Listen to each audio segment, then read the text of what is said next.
Hi, everyone. Welcome to another episode of our guest speaker interview Wednesday.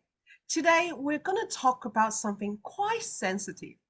And I'm sure as a woman, you have been battling with it at some point of your life. And guess what? Things went downhill when we are past 40. It gets so much more difficult. We try the same exercise, we try the same diet, we try every single thing that was available on social media. And what did we get in return? It's a yo-yo effect.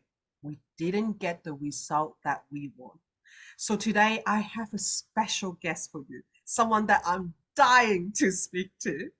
Lisa, thank you so much for coming on our show and tell us on the topic about fat loss over 40s. So thank you once again for joining us. Please tell me a little bit more about yourself. Yeah, thank you so much, Martha, for having me on. And I'm so excited to chat with all of you about how you can feel your healthiest and actually lose weight as we get into our 40s and beyond. So, my name is Lisa Holtan, and I am actually a specialist in nutrition, and I am a certified personal trainer. I've been in the health and fitness space for over 16 years. I have trained everyone from athletes to marathon runners to regular women just like me and you. And my specialty really is helping females thrive once they reach the age of 40 and beyond. So, really helping you to balance your hormones naturally through fitness and nutrition. Oh, that sounds amazing.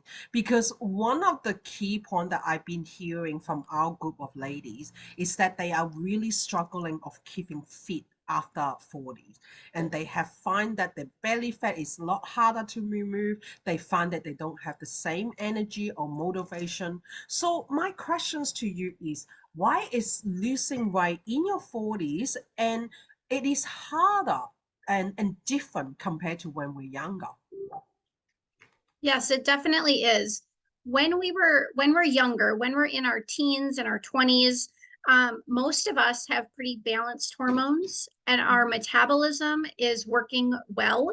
So even if you don't eat very healthy, you maybe can like go for a run or go take a group exercise class and you can lose some weight that way. But as we get older, our hormones change. And when we get into what is called perimenopause, which is the 10 years before you hit menopause, Mm, that's when our hormones start to get unbalanced. And mhm, with unbalanced hormones, it becomes harder to lose fat. So what mm, happens in the body is a hormone called cortisol, which is a fat storing hormone, and it stores belly fat. That's a stress hormone. So if ah, your stress level is high, which it generally is when we're in our 40s because we have a career, we maybe have aging parents we're helping with, we maybe have family children that we have or other family members that we're helping with. Um, so we have a lot going on in our home life, a lot going on as an employee or a business owner. So we have high stress. And then when we do cardio exercise, which is what we were all taught to do when we were younger, like go do the elliptical, go take a group exercise class, mm. that puts stress on the body, raising that cortisol level up even higher. So the body wants to hold on to all of that belly fat because it thinks it's in flight or fight mode.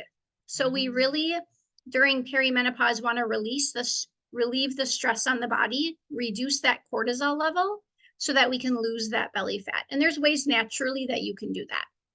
Oh, that is amazing. That's good to know as well that we are not on our deathbed. No. There is something that we can actually do about it. And it is so big because even for me, I've been on a yo-yo diet like forever. And I find that when I was before my 40s, it was a lot better for me to lose weight. If I don't eat for a few days, I'll be fine. But now that I'm reaching at 45 age, and I find that all the old ways that I was doing, unless that I'm starving myself, there's nothing is working. And I find that it's so hard. And okay, I get hangry, okay? So with women going for menopause that is going for hangry, we're not the most likely, not the nicest person around. And it's not only affecting our personal life, it's not only affecting the people around us, but it also affects our self-esteem and self-belief in who we are.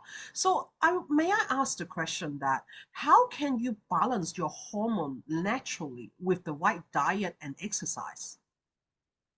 Yeah, so most of us, if we're in our 40s or beyond, most of us were taught when we were younger to Mm, eat less food and do more cardio exercise and you'll lose weight.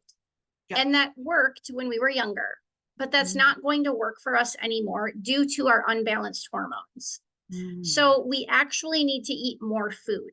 But when I say eat more food, it's more of the right food for your body because everyone's body is different. Everyone has a different level of estrogen, progesterone, and testosterone in their body. And everyone is at a different stage in the perimenopause, menopause area of their life. So, in order for you to not get hangry and to feel better, you actually do want to eat more protein and carbohydrates. oh, I know. carbohydrate, really?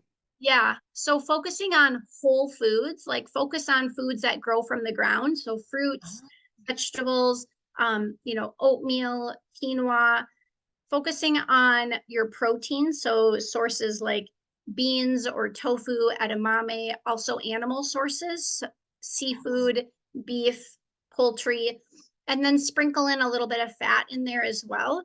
And if you Oh, actually start to eat a little bit more food, you'll actually start to feel better and see the fat come off.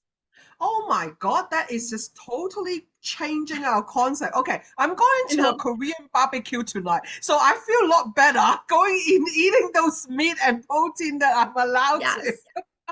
Yes. Eat the protein because that will help you stay feeling full longer and then you're less likely to snack. Oh, that is so Mm-hmm. good. Like this is Yeah. so intriguing about it. And because like we all been told that we should eat like a rabbit, we should Mm-hmm. actually have like portion, like or straw diets or whatever that they come in. And even the latest one, carnivore diet, where Mm-hmm. my partner have been trying to be on it and it didn't work for any of us. I and it was too fatty for me. I feel like there was oil, the animal fat was just coating my throat. It was really, really bad. So I think that you have to understand what your body type is. You have to understand how your body function to actually make it work. And may I ask, what is the best way to for us, like normal people, to find out how do we actually know what we actually need? I always say to start with tracking your food. So you Ah, can use a free app or you can use paper and pen if you prefer, but just track everything you eat in a day and see, do you eat 100 grams of protein? So I start all of my clients at least with 100 grams of protein. Now that doesn't mean it's for everyone. It does depend on, again, age, activity level. My clients are generally pretty active. So I that's just kind of a good starting point. So mm, how much protein are you eating? And then look at too, if you're not eating 100 grams, can you get that there? And then how does that make you feel? We always want to go back to how does our body feel? If we're, waking up hungry in the middle of the night, you're not eating enough carbohydrates at supper. So maybe eat more sweet potatoes or have a banana or some fruit or more vegetables. If you're hangry during the day, you're not eating enough food in general. So just ah, eat a little bit more food at your meal and then see how your body feels. Do you mm, feel better? Do you have better sleep? Can you mm, maybe lift heavier weights? Are you recovering better from your workouts? So it's all mm. about tuning into our body and what is the feedback from our body. And that will help us to determine what we should be eating or what kind of exercise we should be doing. Oh, that is so good because like there's just so many misunderstanding about weight loss, and especially when we're older, we are not as mobile. I feel that's me. That you'd ask me to do 10 sit-up, I probably can only do five.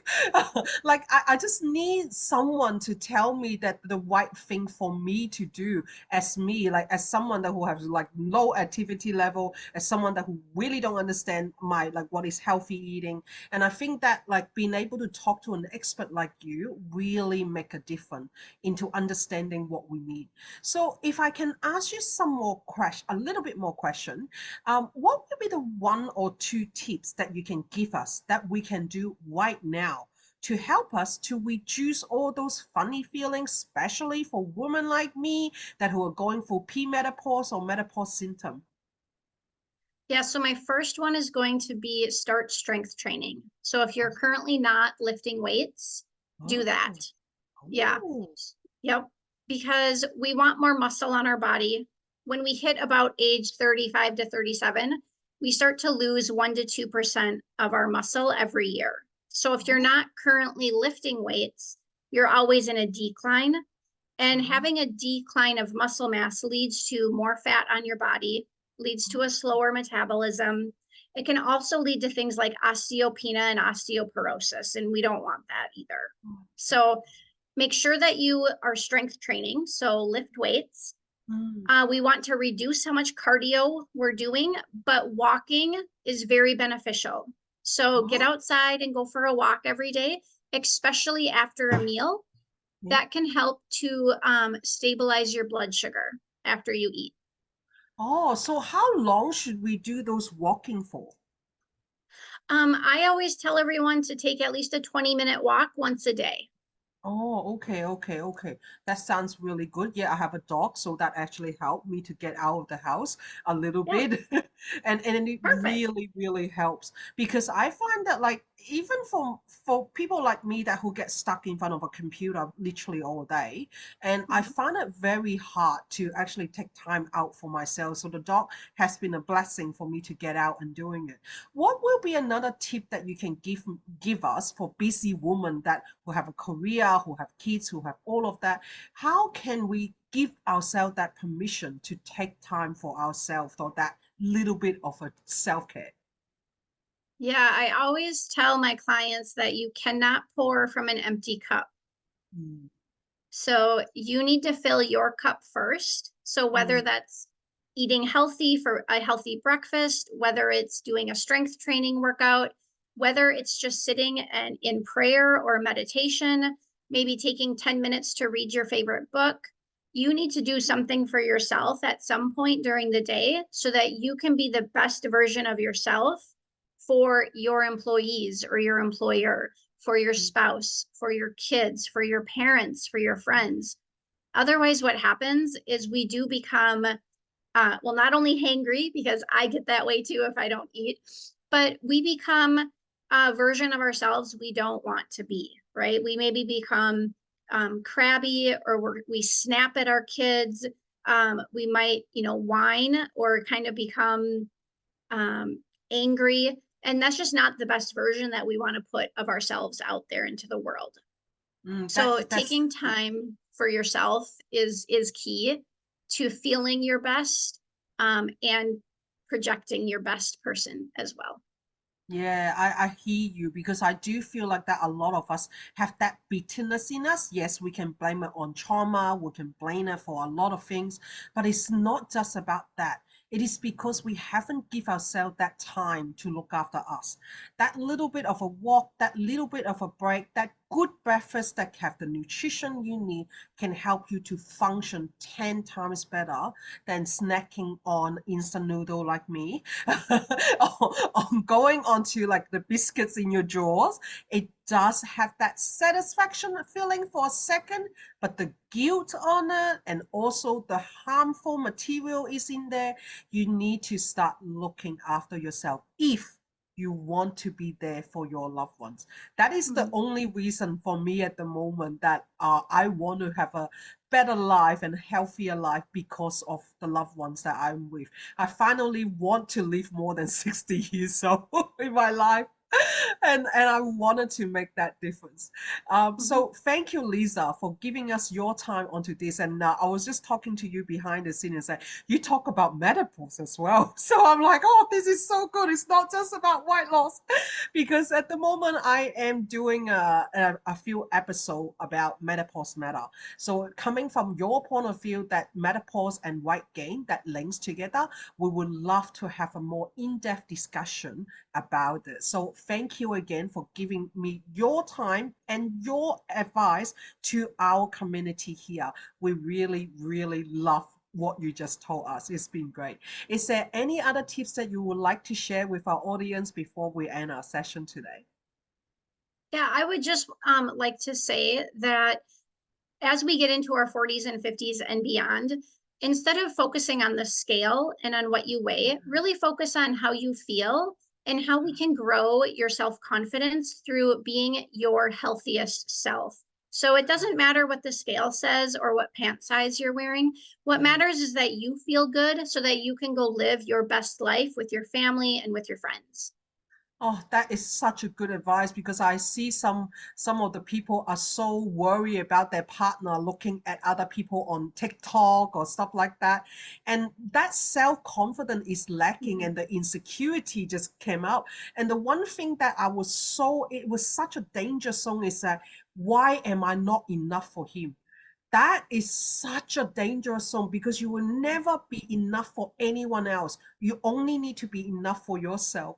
And I keep telling Yes. people, I'm a size 18 girl. I'm not going to compete with someone that's size 6 on TikTok dancing a move. Okay. I'm never going to be that person. Why put myself down? Why not love myself first and tell myself I'm enough? Yes, I can be an improvement. I could be healthier, but that is because I'm doing it for me, not for my Right. partner, not for Mhm. anyone else. I can do it for my kids if I have them. That's a different story. But I'm doing it because I want to feel better. I wanted to Yes. do something for myself.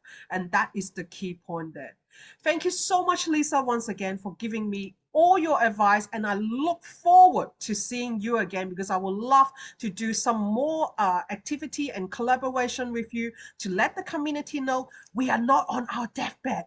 There is something that we can do about it. Okay, we're not the one that will get left behind in the society. We still have a long way in our path that we can do better for us. Thank you once Yes. again, all your audience, for talking. Thank you, Lisa, for once again for being with us. And I look forward to all of you on our next episode. Thank you. Thank you.